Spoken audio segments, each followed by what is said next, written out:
timumanyi nnyo si kigaana kyokka mumanyi kungulungulu nkyabalemi okuyiga siggwayo bakama bangi nga ndi nnumba mbalagalira nsiiwa tuula n'ensirikeeka nenkeneka mwekye muyita tokkoowa sonza omwana wa Katende olwaleero nja kukulosezaako emmanju zereka ntagula olutamba nalwegulira abalusasira abeeyazika njagala njogera ebikuuno bye mbabuulira ne mudda mu kkungiriza nakava mu bakazi ab'entalo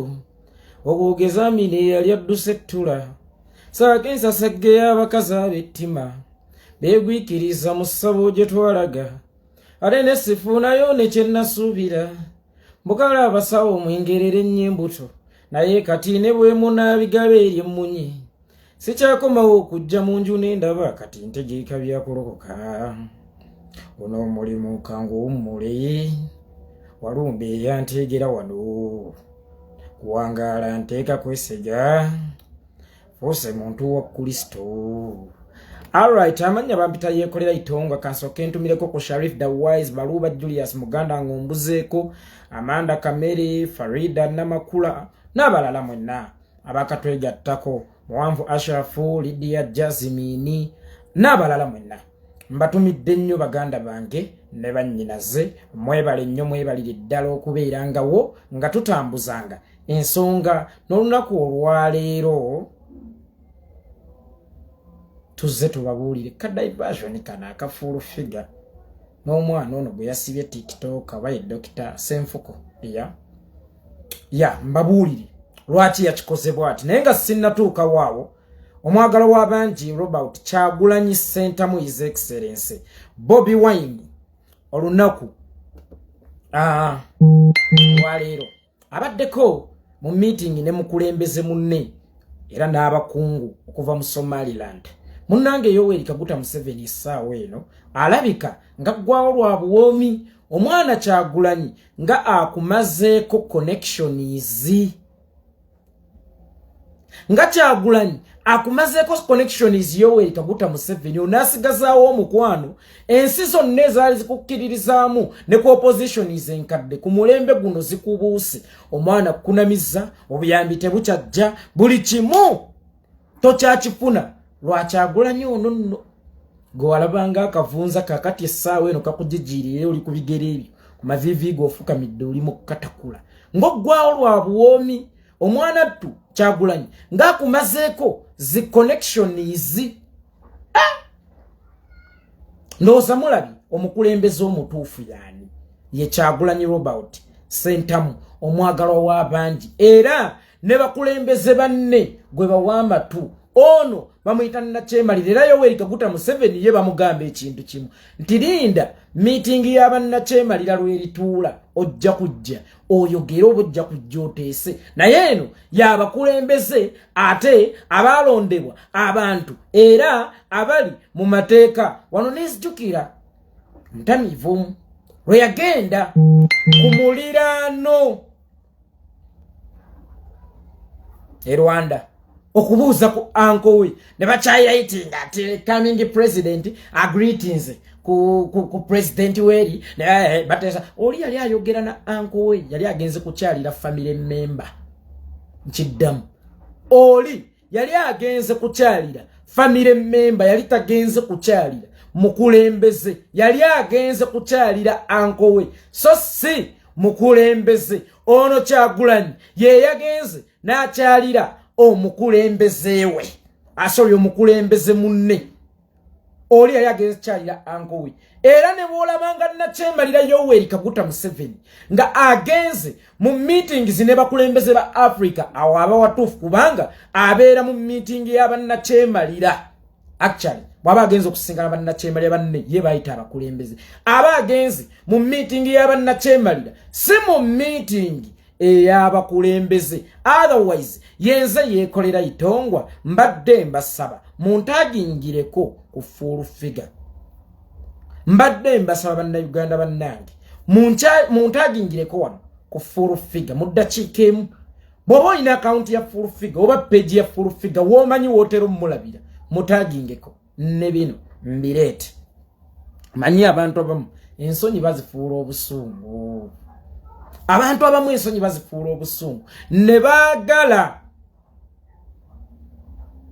otudivertinga ku bye baalya ebyalubaluba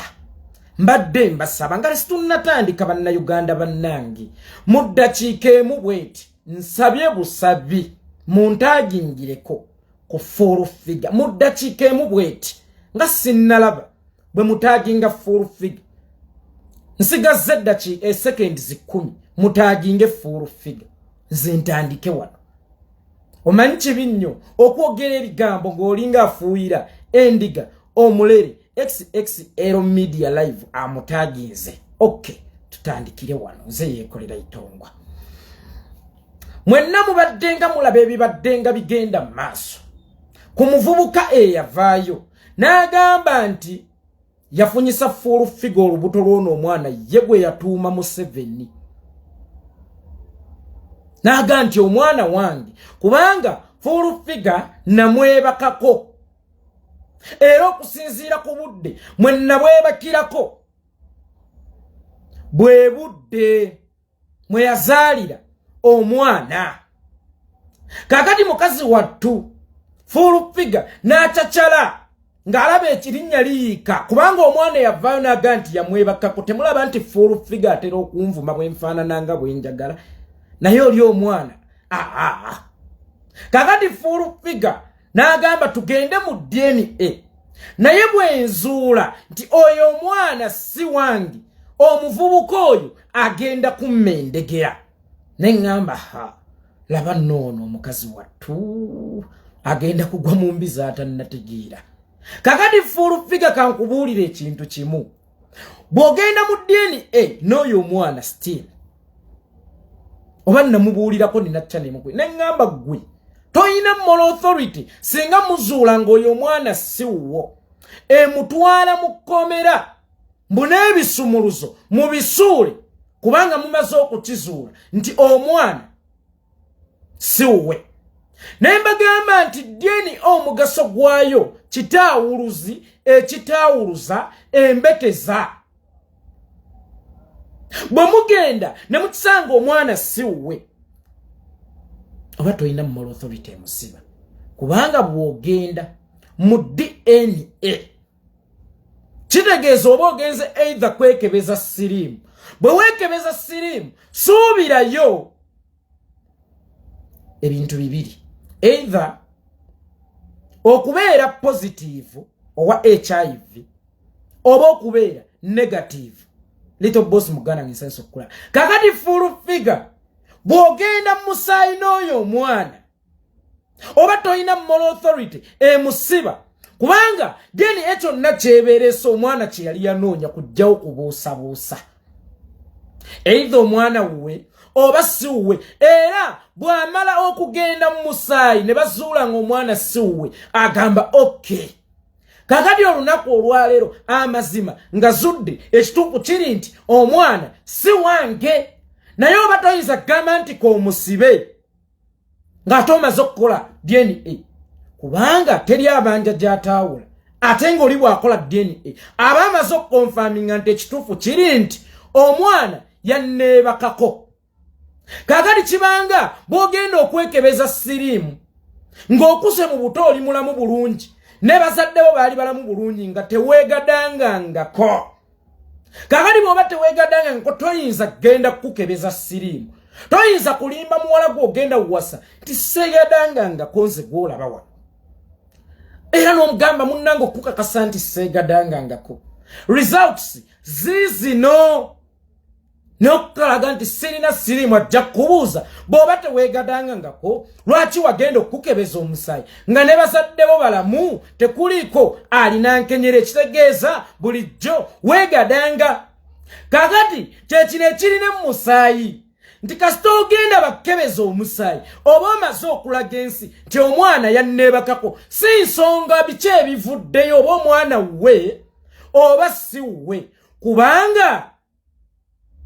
omwana kyabadde anoonya kujjawo mbeteze era si buli gwe weebakako nti omuzaalamu naye gwe weebaseeko obudde mu bamwebakirako n'azaala omwana n'amugaba ewalala ofunamu enkenyera n'ogamba nti omwana ono tumutwale mu musaayi wakyaliwo obusobozi okubanga omwana wange kubanga ekiva mu kwegadanga lubeera lubuto. Kakati wemba nakwegadanga kugwe kyekikuleetera okulowooza nti saakufunyisa lubuto. Kakati bwe namulaba nga yeewera n'ebbalamu ali wali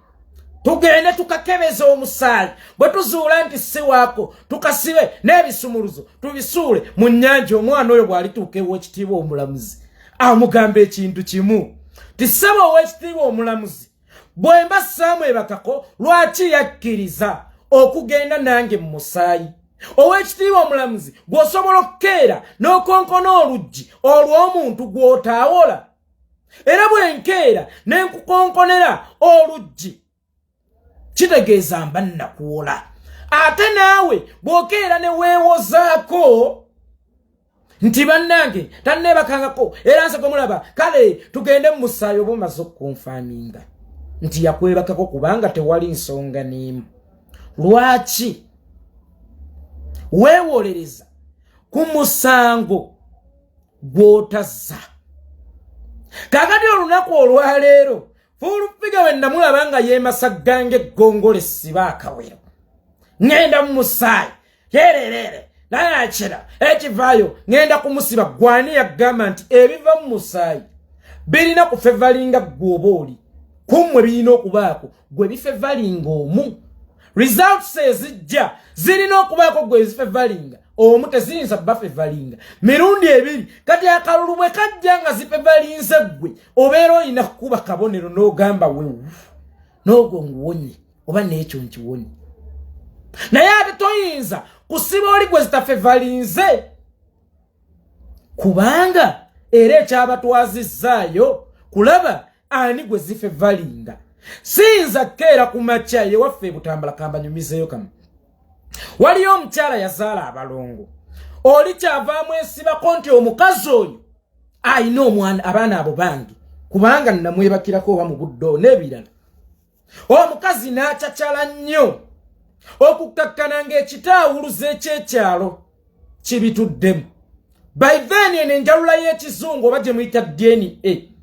yali tennajja nnyo ne tugenda mu bulira ne bakizuula nti abaana beeri omukazi gye yabagaba. Kale oluvannyuma lw'okukizuula omukazi oyo era teyalina moral authority esiba musajja kubanga ekyamazima omusajja yali yamwebakako. Kakati naawe olunaku olwaleero bw'okeera n'ogamba nti ngeze mu musaayi neerereeri oba omaze okukonfaaminga nti omwana yakwebakako. Kati oluvannyuma lw'okukizuula nti ekintu kimutuddemu nti ekintu kimulidde ekyamazima waliwo obusobozi bwe sinnakonfaaminga mpa analysis nti omwana yamwebakako kubanga toyinza kuwola kubanja gy'otaawula n'akiraba nti bwe tugenda mu musaayi ne bwe kinaazuulibwa ng'ono omwana si wuwe ngenda kuba sikyalina moral authority emusiba. Kakati ate ng'ensi yamala ddo giraga interest mu kusiba omwana oyo. Kakati ensi agenda gigamba kinga bizikiriddeawo kwe kubuukira kino eky'omwana gwe yapanze nti nvuma ono yani ye dokitani kafuko ono guy Ticktoker gaga amuvume amusibe babuzeebuze ekintu kiri kubanga n'omwana olunaku olwaleero oli agamba kama mbaya ni mbaya njagala dyeni njagala kununula musaayi gwange. Kakati ng'atakiraba media ekiwadde nnyo attention eky'omwana oyo kwe kuleetawo diversion nti waakiri kanswala ebivumo olwedde baabinvuma dda omwana najja n'amuvuma Fullfigure enkuba weetonnya weggama mu nnyindo yo Fullfigure wakulanga ekyonziira. Kakati Fullfigure okumuvuma si mawulire era tekimuluma kubanga ye kabaka w'ebivumo n'asalawo akireetera awo owange jangu onvume naye n'omuliro ndabikanga gunsuseeko kino simanyi we ŋŋenda kiyitamu ndabika nze nkijjemu interest kubanga ngenda kuswala naye ate omuvubuka oli yalabika akyalemeza omuliro ku kigere ngenda kulabika ntya ti omuvubuka oyo yanneebakako omanyi oyinza okugamba nti kijja kityo omuvubuka oyo okwebaka ku Fullfigure kisoboka okuba nga si kituufu naye wano mu Uganda waliwo enkola y'ebyawongo mwalaba omuvubuka omu ali ku midio mukazi gwe yasiiga siriimu naye nga yamukolerangamu byawongo kakati n'obwo omukisa oba n'obwo obusobozi bukyasoboka okuba nga weebuli kakati omwana ow'obuwala Fullfigure kwe kupanga omuvubuka ono ajje amuvume ono wa TikTok gather dokito bakafuko ba Dr. Semfuko nze nawe munange sigoberera nnyo kisuse TikTok kakati namupangawo kizibikira kiri kwe kumupangawo kizibikira kiri era mmate muddaawo ne mutandika free dokita kafuko simanya free TikTok gather nedda omwana yasasuddwa okuzanya paati eno omwana yasasuddwa oku akitinga bwatyo era ye yasasulibwa Fullfigure amuvume then Fullfigure ncha ajjamu kwata kakati mbuze essaawa eno wakyaliwo ayogera ku bya DNA ey'omwana wa Fullfigure wakyaliwo abanja Fullfigure DNA enti omwana we bamugende mu DNA kubanga ye yakizudde nti ekyambe ekimutuddeko essaawa eno kyabwogi side ne side Masaba Joy Faustin mwana wa mama nkutumidde bamutaddeko ekyambe eno neeno kigenda musala y'obulago bwe essaawa eno buli wakati kubanga ne bwagenda mu musayi ne bakizuula nti omwana si wa muvubuka kiba kimulidde nti omwana bayamwebakako ne bwagenda mu musayi ne bazuula nti omwana amuvubuka Steve era kiba kimulidde kakati najja abamukalabakalabanga obwana bw'enjala n'agamba nti kanji ye TikTok gaza nvume tuzibikire ekintu ky'omwana oli okuneebakako oba ekintu ky'omwana oli okubanja DNA temuddangaawo bannange firigundi anedda mamusooke mwebuuze lwaki media houses ez'enjawulo TikTok bw'oyitawo byebiriyo tewakyaliyo bya DNA Facebook bw'oyitawo byebiriyo tewakyaliwo bya DNA era osooke weebuuze lwaki buli step kwe batuuka bakuba ogikumulisa zibula amaaso gula obwongo lwaki buli we batuuka katutudde mu ntebe Dr. Semfuko afukamidde TikTok gaza afukamidde TikTok gaza azirise bakiwa mileage y'amaanyi TikTok kino kikoze kino kigundi kino kikoze kino buli step kwe batuuka omwana bafuwa okubategeeza azirise afukamidde yeetonze ne weebuuza yiyi ono bamusibye kuva kiro nakati tebannamuyingiza kaduukulu bakyali awo mukati akoze bwati era ekirala musooke mwebuuze lwaki babalaga nti maama w'omuvubuka naye bamusibye mbuuza maama w'omuvubuka ate ye ebyo bituufu babeera bamulanga musango ki kitegeeza ne maama w'omuvubuka mu geemu eno mwali kitegeeza ne maama w'omuvubuka mu geemu eno akola ki mwali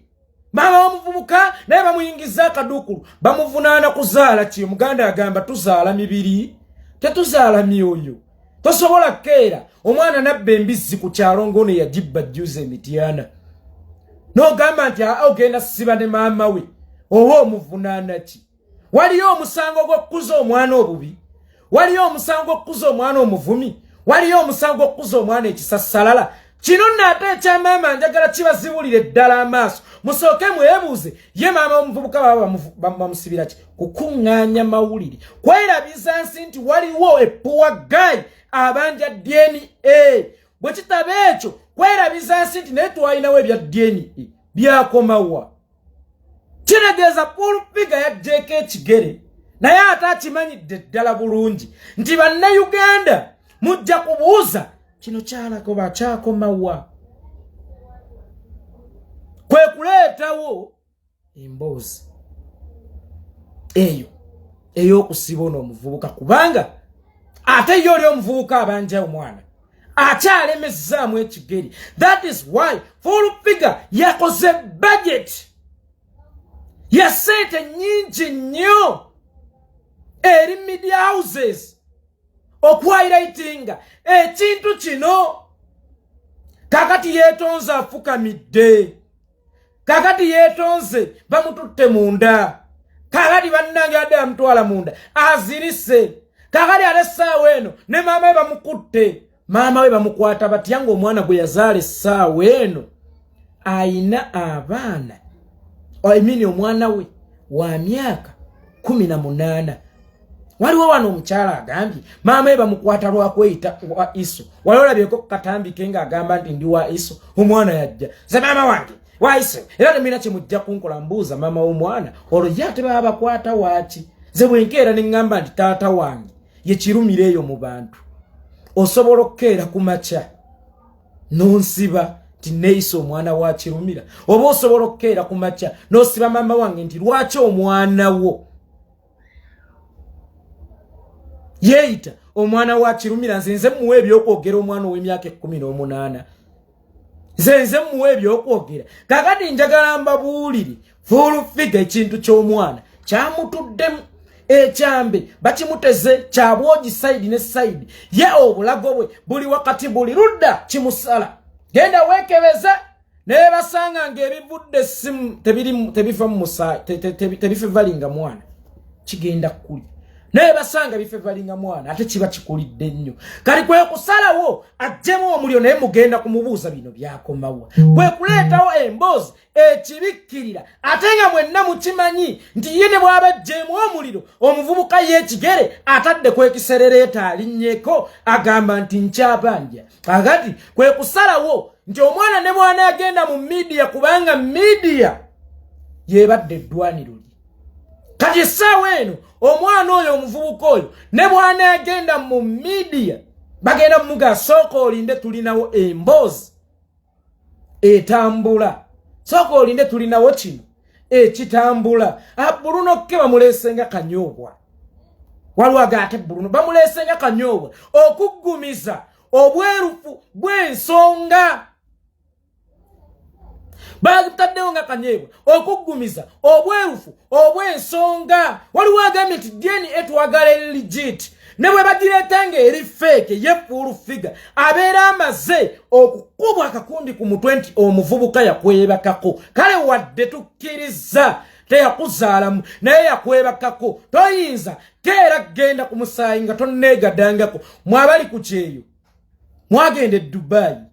wagende Omani, wagenda Ejindi. Kakati bw'obeere Oman n'okomawo mu Uganda kubanga wagenda weekebeza. Kakati bw'obeera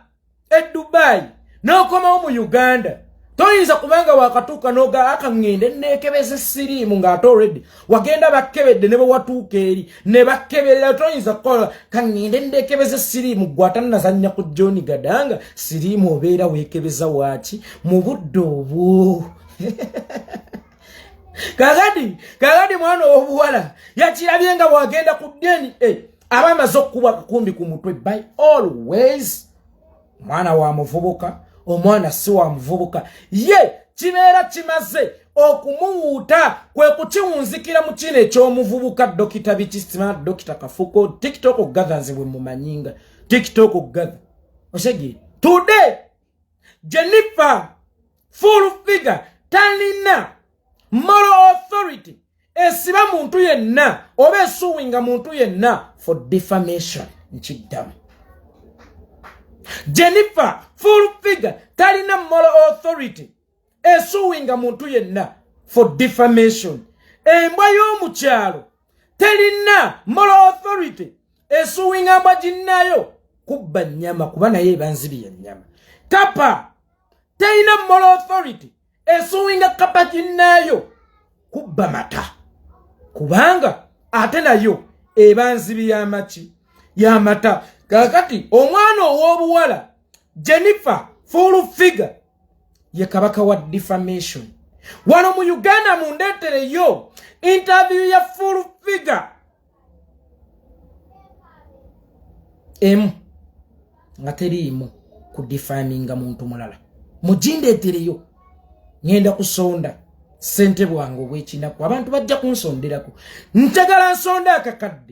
akakaddane agalo kalya andeetereyo interview ya Fullfigure mu bwati nga temuliimu kuvuma muntu yenna to the extent nti ne bwe yabadde ayogerako ne Saimo Kapata owa BBS Saimo Kawalata owa BBS telefina ku interview yamuvumye nga atayogera ku defamation siri biwulenge ngammwe nebyammwe abatega kakati omuntu ngozze mu kooti kulopa muntu for defamation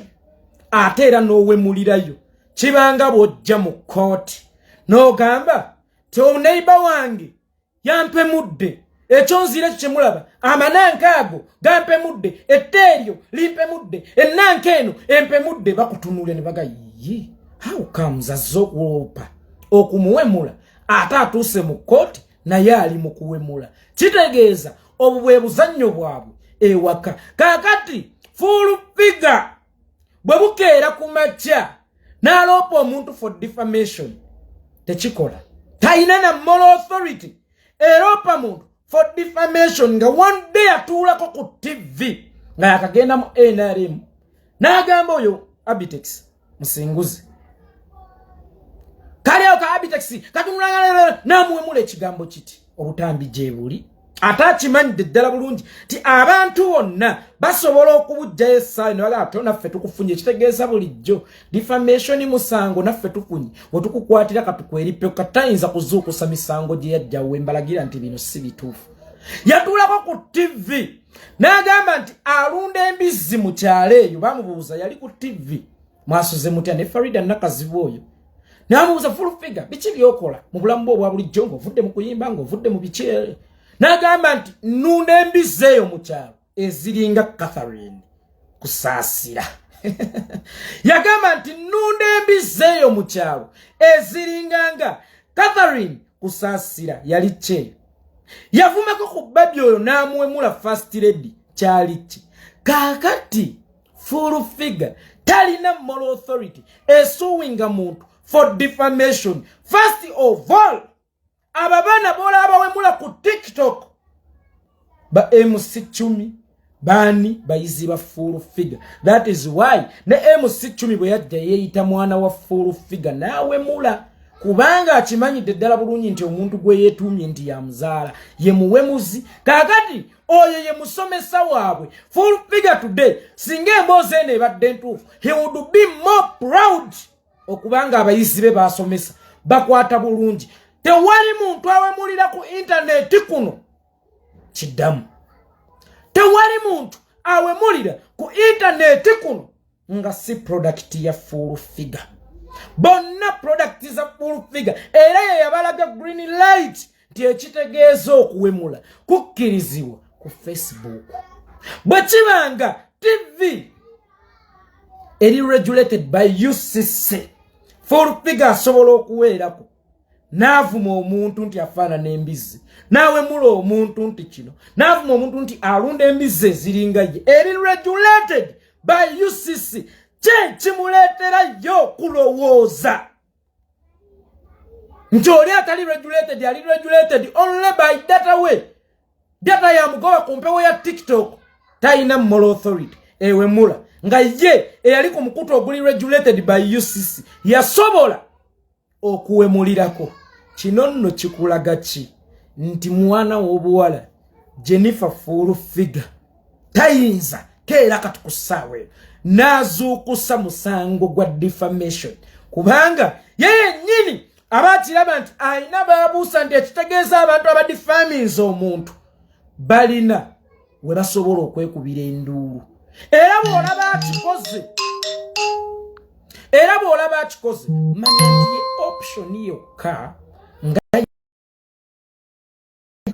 nga yo omwana ow'obuwala musonyi okukoka network kade kacyangalanyo gy'abadde asigazaawo kukwata kkuba eyo omanyi bagamba okugwa okulinnya mu kyoto n'okulinnya mu mazzi agokya byonna bya bulumi naye olina okulondako ekitagaba bulumi nnyo Fullfigure kwe kukwata ekkubo lino ery'okuteekawo ekiboozi nti bannange omwana yanvumye mututte kumusiba naye nga yenna abavumi wa kuno yavuma maama w'eggwanga Babi Kyagulanyi n'amukunkumula ati yavuma oyo Abitex simanyi alinga kino n'atula ku TV eggwanga n'avuma munneewe gye yakolanga Catherine Kusaasira nti nunda embizzi mu kyalo zifaanana nnyo Catherine Kusaasira yali atuddeko ku sente n'agamba omuntu omu nti gundi mubi nnyo alinga emabega wa Evening Naggu kigundi kibi nnyo kiringa ng'emabega ewa Evening Naggu kaali omuntu ng'oyo gw'oba olaba asobola okuzuukusa emisango ng'egyo n'okulaga nti kuba kakati olwaleero aba yeggyeko obuvunaanyizibwa bw'okuvuma abantu so Fullfigure mwenna temwamumanya ng'omuyimbi okuggyako ffe abawangaalako naye ng'akyali muyimbi kummwe tewaali yali amumanyi yadde n'ogwo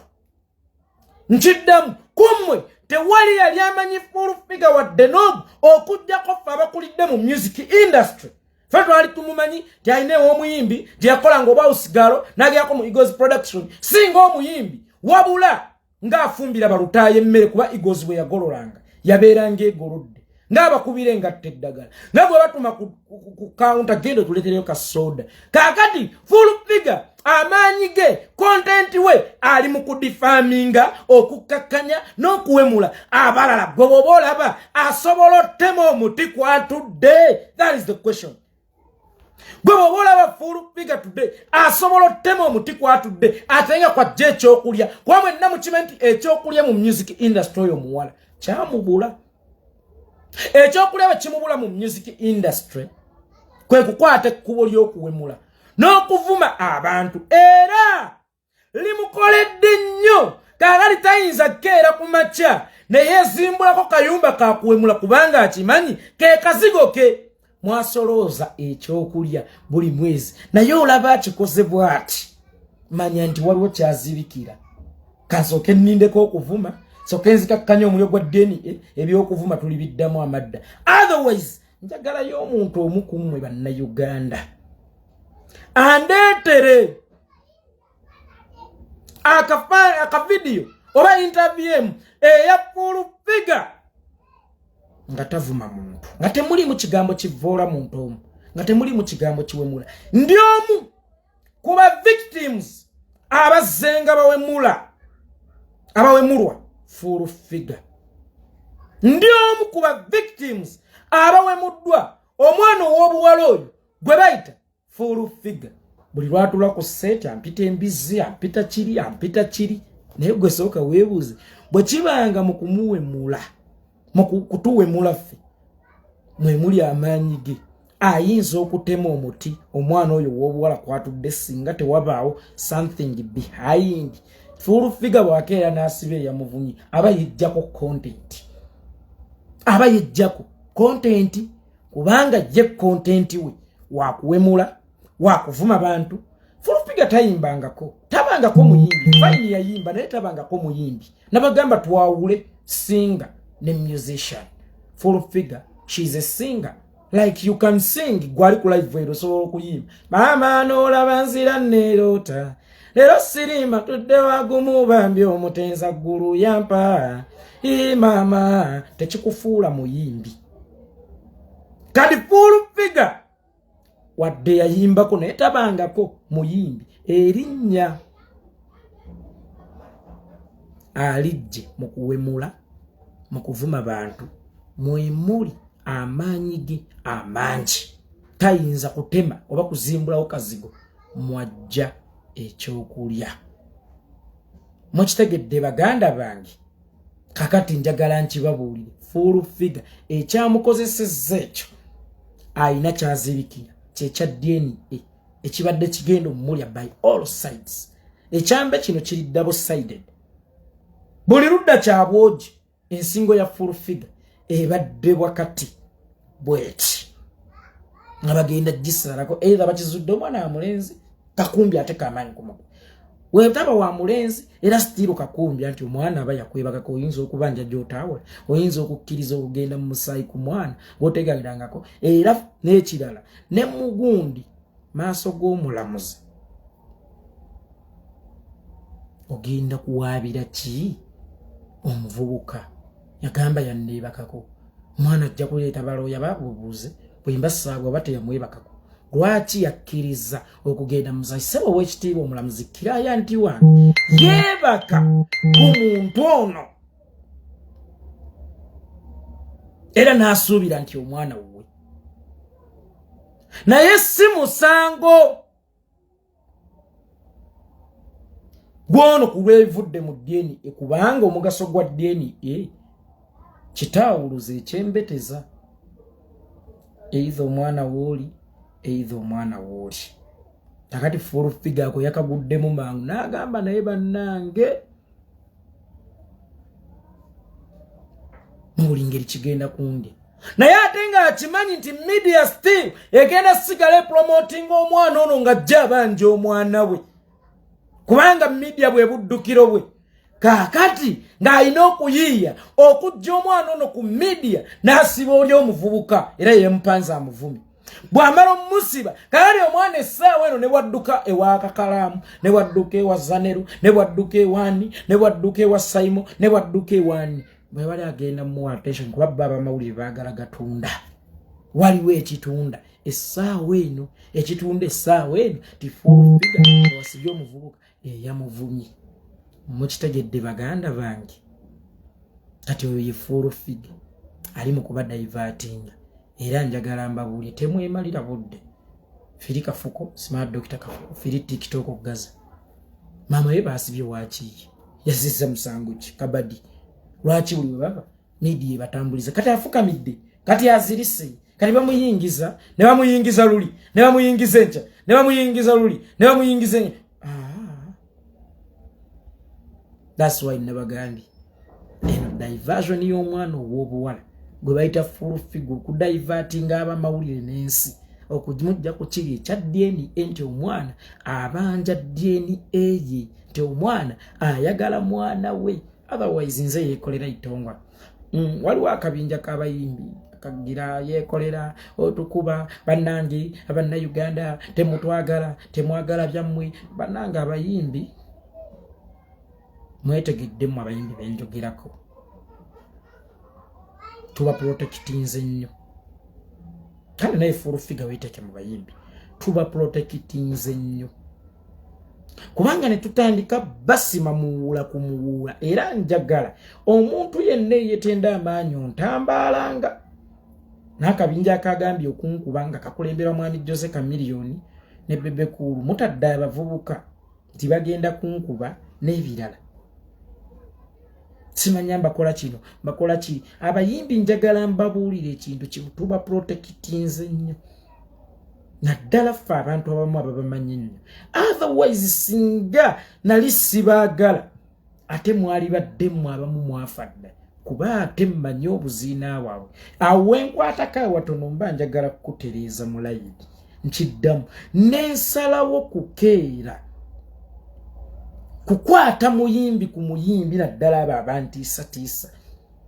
Jose Kamiliyoni Bebe Kulu Fullfigure ne bannamu